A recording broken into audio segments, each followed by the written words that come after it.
Good morning, Wantirna Church. I hope you're having a great Sabbath. For those who don't know me, my name is Tanisha and I am currently the youth pastoral worker at Wantirna Church. I'm also a Pathfinder leader. As you can see, I'm wearing my uniform and it's very nice and I haven't worn it in a while. But today I'll be doing the sermon. The first thing I want you to imagine, right? There's no COVID. There's never been such a thing as lockdowns or restrictions. You can travel wherever you want. And let's say that you decided to go to Tokyo for the 2020 Olympics.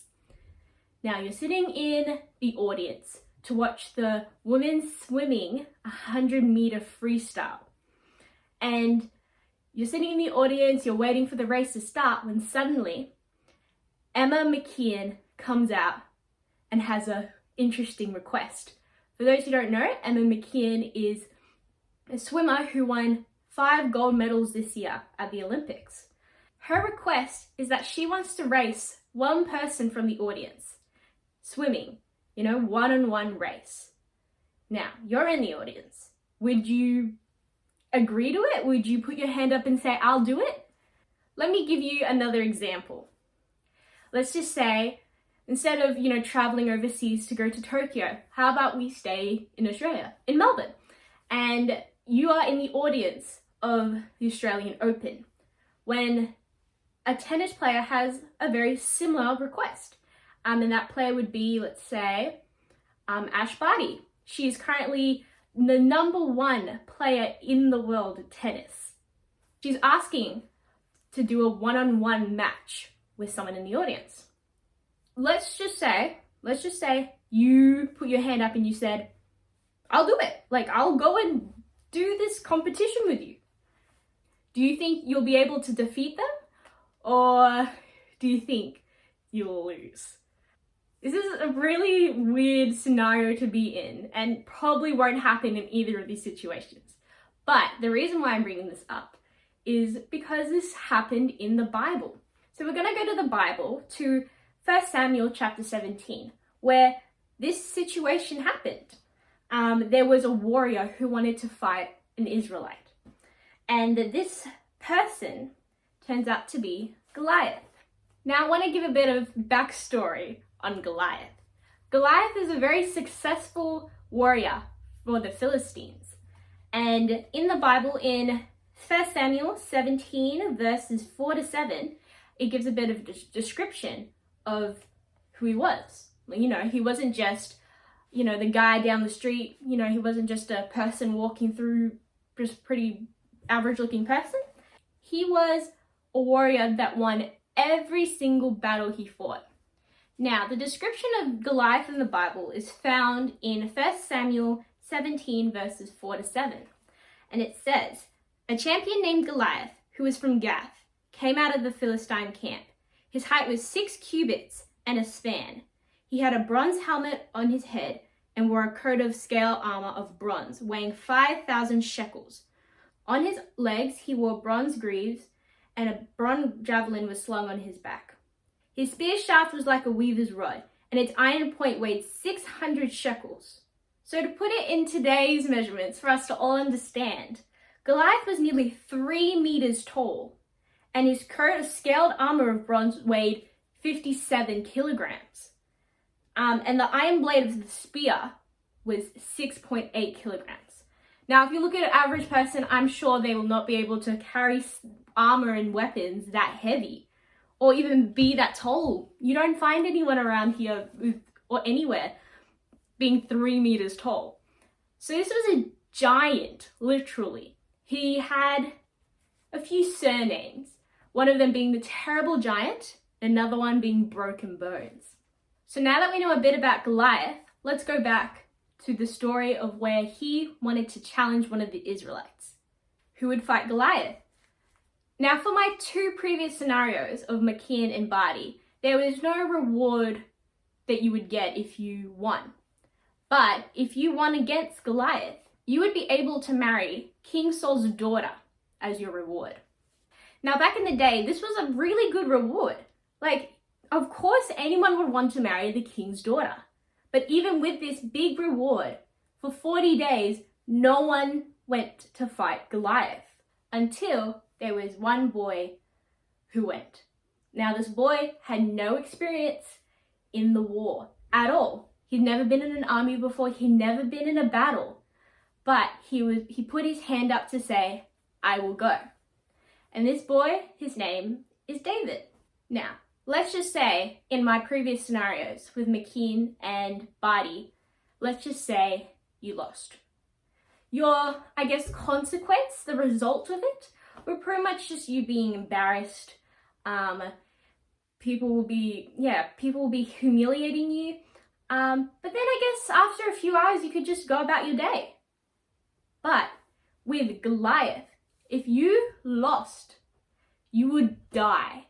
No exception. It wasn't like you would get really badly injured or like you might get a cut on your knee. You would die, pretty much. And though this was a risk, David still went to go fight Goliath. And spoiler alert, he won. How is David able to put his hand up to go fight Goliath when he had no experience and still win? And what can we do to be able to put our hands up and say, I will go? I have a simple answer for that.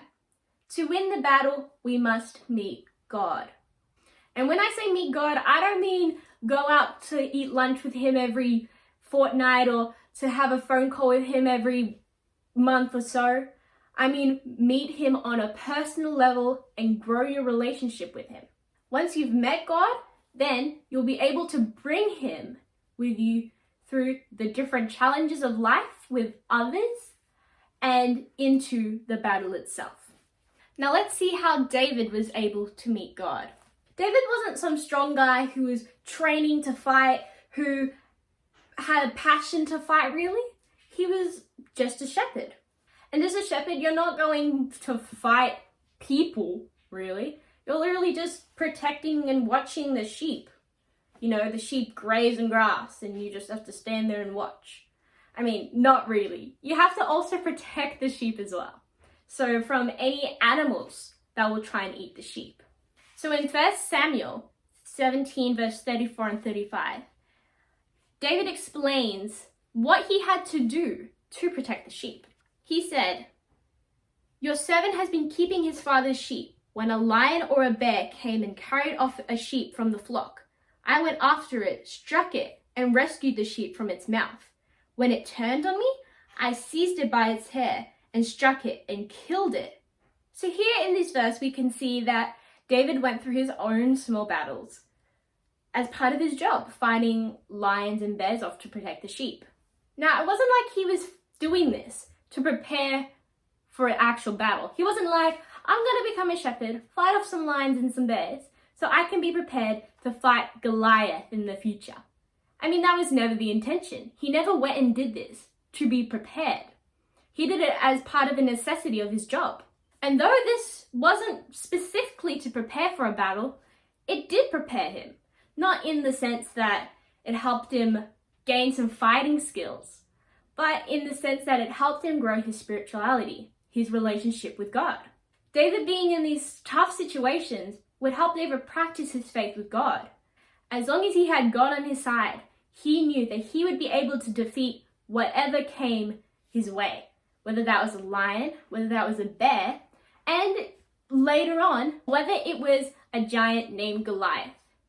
These small battles helped him to be ready to say, I will go with God. Now, if you think of David, right? David was a shepherd. And I guess a shepherd is a pretty sad, boring job. I mean, compared to his 7 brothers who were part of the king's army, who do you think was more equipped, more prepared to fight Goliath? I mean, logically, it would make sense that his brothers would be able to, because they're part of the army. It's kind of what they do anyway. And in this sense, compared to his brothers, he was really a nobody. To give a little context, in the chapter before, so 1 Samuel chapter 16, there's a story of a prophet named Samuel. Samuel was given a task by God to go anoint a new king to replace King Saul. Now, he was told to go to a man named Jesse and that one of his sons would be the next king. So this story is in chapter 16, like I said, and if you would like to read it more or have more understanding of it, feel free to do so. But I'm just going to give a really brief explanation of the story. So pretty much Jesse brings his sons to say, here, here's who I think should be the next king, pretty much. But every single time that a new brother would be brought out, God said, and this is in verse 7, he says, do not consider his appearance or his height, for I have rejected him. The Lord does not look at the things people look at. People look at the outward appearance, but the Lord looks at the heart. So Jesse brought 7 of his sons, and with each son, this was the response. Now, after these 7 sons were rejected, Samuel was like, none of these sons seem to be right for this position. So he asked, do you have another son? And Jesse was like, oh yeah, I got David in the fields taking care of the sheep right now. So Samuel was like, well, bring him, And it turned out that David was the one to be anointed, the one to be the next king. Throughout this whole process, David was not a thought in Jesse's mind to be like, maybe I should bring him to the prophet so he can be anointed. David was never that kind of option. And the reason why I'm saying this is because I want everyone to know, all the pathfinders, all the parents, anyone who's watching this, I want you to know you don't have to be amazing to meet God. You don't have to be on your best behavior. You don't need to be the happiest you've ever been. You don't need your future sorted out. You don't need anything. All you need to do is meet God. Just like how David really was considered a lowly shepherd. God was able to work through him for David to defeat and win these battles and then work towards defeating Goliath. And I've made a bit of an equation to kind of make this very simple to understand. And this equation is God plus effort plus perseverance equals success. Like David met God, then he put all his effort into taking care of the sheep, and he did it for however long he needed to, and then he was able to defeat Goliath. So now that David has met God, let's see what he does next and how he reacts when he's been put into tough times. Different tough times, not just the battle. Now, if you look into your own life, you might have met God, you have this great relationship with him and you're really happy with it. But maybe you leave him at home. When you're in a situation with other people, with your friends, your family, your colleagues, just anyone really. And maybe your morals are being challenged, or you can see something happening and you know it's wrong and that you should do something about it. Well, because you left God at home, you will not try and stand up for what you believe in. But David brought God to the Israelite camp and was able to make a stand. If you go back to 1 Samuel chapter 17, and we'll just look at a few verses. First, we'll look at verse 16. It says, for 40 days, the Philistines came forward every morning and every evening and took a stand. And then we jump to verse 24. Whenever the Israelites saw the man, they all fled from him in great fear. None of them had brought God with them. So without God, they were not able to stand up for themselves and say, hey, this is wrong. I will go and defeat you. As soon as David arrived at the camp, he immediately was like, I will go and fight because I have God with me. And it says this in verse 32, where he tells Saul, King Saul, let no one lose heart on account of this Philistine. Your servant will go and fight him. Pretty much no hesitation. It wasn't like as soon as he got to the camp, he was like, oh, there's this giant. Should I go fight him? Should I accept his request to fight? No. As soon as he got to camp, he was like, I will go and fight him with the Lord. You can see his anger to this situation in verse 26, where he says, what will be done for the man who kills the Philistine and removes this disgrace from Israel? Who is this uncircumcised Philistine that he should defy the armies of the living God? He was angry and he was not afraid to go and fight.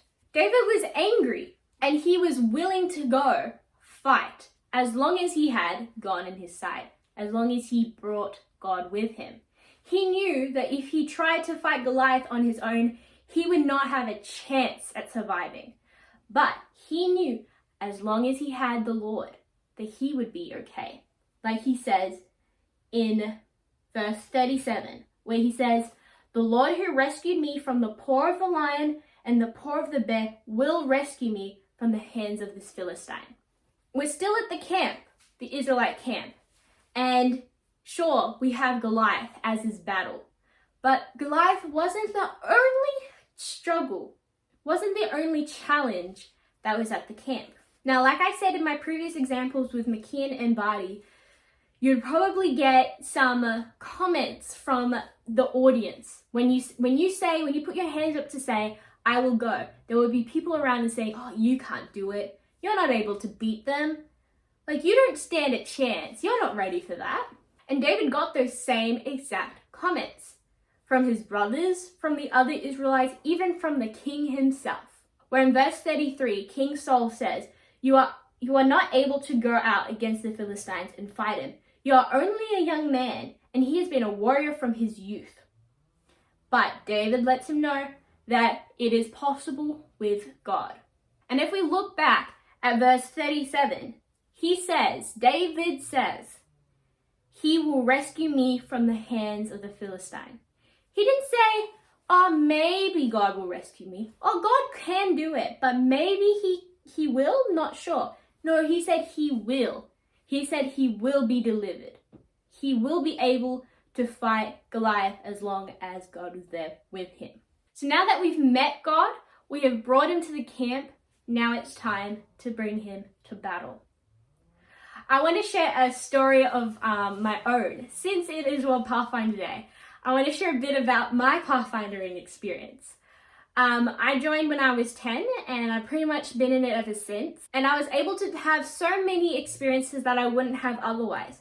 You know, in my own time, I would never really go hiking or rafting or water skiing, but I got these opportunities while I was in Pathfinders. The truth is, life is difficult. And for me, sometimes Pathfinders was a bit difficult in the sense that I came from a different school to a lot of the people at Pathfinders, so it was a little harder for me to find friends. I mean, everyone was nice and great and they did feel welcome, but you know, you want a friend that is your friend and that will stick with you. And you know, this kind of made me have some doubts in whether I should stop Pathfinders or whether I should change to a Pathfinder club that had my friends in it. But I did not let it deter me and I stuck to it. And I was able to make some great friends and have a lot of good experiences. Something else that I struggled with was hiking. Now, I'm not really that good at hiking. I go to every single hiking camp. Well, I try to at least. But I'm not that good. I'm always, you know, staying at the back, dragging my feet kind of thing. And it was really tiring for me. And as well as that, I got really bad blisters. So it was pretty painful every time I would go hiking. And for me, in my everyday life, when I have an event that I'm nervous for or something I'm even excited for, I will ask God to come with me, to protect me and to help me enjoy and, you know, whatever else I need to pray for. Especially for hiking, since I knew for sure I would be struggling. Now, at this point of the story, I was 14 and I just come back from New Zealand, where the Pathfinders went to New Zealand. I was feeling really confident because I was able to complete the hike. The Able Tasman, while we were there, we did 2 days of hiking, 1 day of canoeing. And I was really happy and confident because I had completed this hike. And also coming back, I had made some friends in New Zealand as well. So I was pretty happy about my experience. So back at school, I actually had a class hike to go on. And this hike in particular had 3 different levels of difficulty. Level 1 being the easiest hike and level 3 being the hardest hike. the way that it was decided which level we would go on is that we did like a mini day hike a few weeks before, and then the teachers would put us in the groups they thought was best for us. And it turns out I was put in level 1. Now, I just come back from New Zealand and did this amazing hike, and I was like, why am I in level 1? I should be in level 3, you know? So I went and talked to my friends about it, and my friends were like, yeah, you should be in level 3. So we all went to the teacher and were like, hey, Tanisha should go to level 3. When we went to tell the teacher that, the teacher said, no, I don't think you can do it. I don't think it's possible for you to complete that hike. And I was kind of annoyed because I knew I was capable of completing this level 3 hike. So after some convincing, though the teacher was telling me, oh, I don't think you can do it, they finally said, okay, we'll let you go on level 3 hike. Now, was it difficult for me to do the hike? Yes. No matter if I've done 10 years of hiking or I've done 1 day of hiking, hiking is still kind of difficult for me. And though I did level 3 and I did complete the hike, it was a bit of a struggle. But when God is with me and I am able to put in that effort to go on the hike and be persistent through the hike, I was able to succeed. So now we have met God, we have brought God to camp, and now we are in the battle. David is in the battle. But you know who else is in the battle? God is. During this fight, this battle, Goliath was spewing insults at him. In 1 Samuel 17, verses 43 and onwards, it says that Goliath asked him, am I a dog that you come at me with sticks?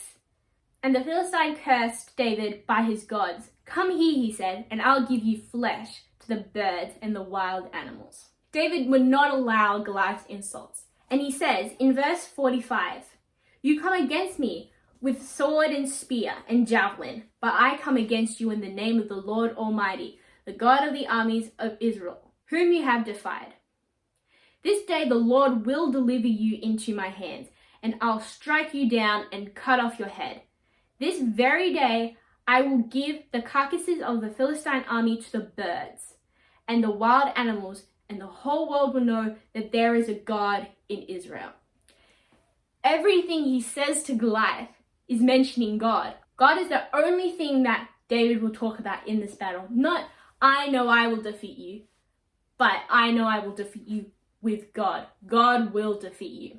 And with all of this, with meeting God, bringing God to camp, and bringing God to the battle, David was able to defeat Goliath. And though this sounds very easy, like in words, the truth is the journey you have with God can be difficult. It won't be a straight line upwards, or it won't be a piece of cake. You will go through many different battles in your life and many struggles where you will have an up and down relationship with God. But when God is with you every step of the way, you know you will succeed. Now, let's pray. Dear God, firstly, I want to thank you for Pathfinders and the opportunity everyone has in Pathfinders. Thank you for the children in Pathfinders. Thank you for the leaders in Pathfinders. Thank you to the parents of these Pathfinders. And thank you for the church congregation and their support. And anyone else from wherever, thank you for them. We know that you will be with us every step of our lives. But just help us to meet you, to have and grow this relationship with you so that we can bring you to our everyday lives where we can deal with lots of challenges, and then help us as we bring you with us to our big battles, and help us to know that we will succeed with you on our side. In your name, amen.